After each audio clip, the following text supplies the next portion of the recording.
આગળ વાત વલસાડની કરીએ તો વલસાડમાં વરસતા વરસાદમાં અંતિમ યાત્રા નીકળી। બારપુડા ગામે સ્મશાન સુધી જવા માટે પાકો રસ્તો જ નથી।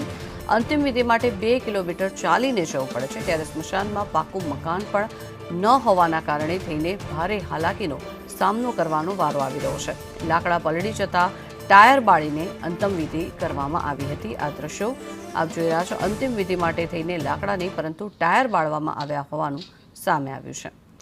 વધુ માહિતી મેળવીએ સંવાદદાતા જાવેદ જોડાયા છે આપણી સાથે। જાવેદ, શું પરિસ્થિતિ સર્જાય છે જ્યારે એક અંતિમ યાત્રા ભર વરસાદમાં નીકળે અને જ્યારે અંતિમ સંસ્કાર આપવામાં આવે છે ત્યારે પણ ભારે હાલાકી પડે કારણ કે લાકડા સુદ્ધા પલળી જાય છે?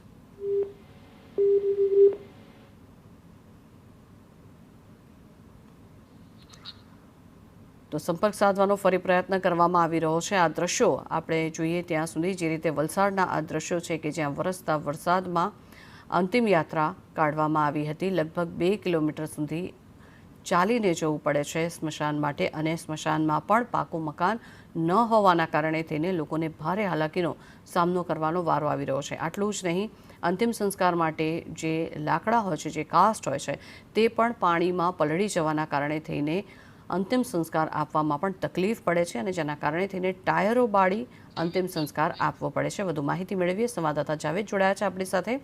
જાવેદ, શું પરિસ્થિતિ છે જ્યારે અંતિમ સંસ્કાર આપવા માટે લાકડા નહીં પરંતુ ટાયરો બાળવા પડે છે?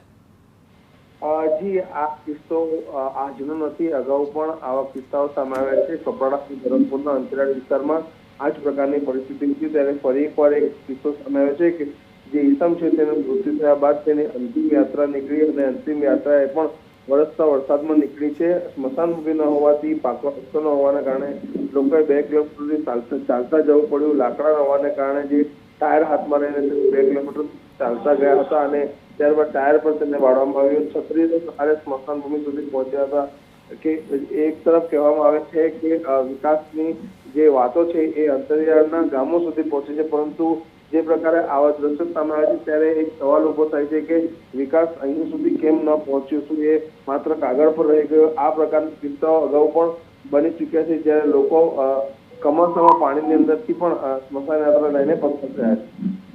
જી, આભાર જાવેદ સમગ્ર માહિતી બદલ।